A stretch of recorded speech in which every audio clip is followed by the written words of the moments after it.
రాబో రోజుల్లో వీళ్ళకు ఎలాంటి ఇబ్బందులు జరిగినా, వీళ్ళను ఎవరు ఇబ్బంది పెట్టినా, ఇబ్బంది పాలు చేసినా వీళ్ళతో పాటు కాంగ్రెస్ పార్టీ ఉంటుంది. దీనికోసం నిరాహార దీక్షలైనా చేస్తాం. దీనికోసం ఆమరణ నిరాహార దీక్షలైనా చేస్తాం.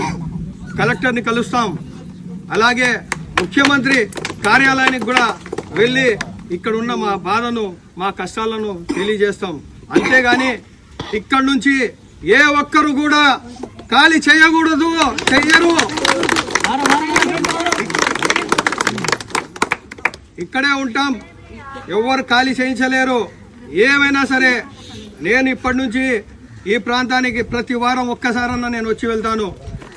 ఏ ఒక్క ఇబ్బంది జరిగినా, ఏ ఒక్కరు వీళ్ళకి వచ్చి ఇబ్బంది పెట్టినా కూడా మేము తీవ్రంగా వ్యతిరేకిస్తామని చెప్పి ప్రజాపక్షాన నిలబడతాం. ఈ పేద ప్రజల పక్షాన నిలబడతామని చెప్పి ఈ సందర్భంగా తెలియజేస్తా ఉన్నాను.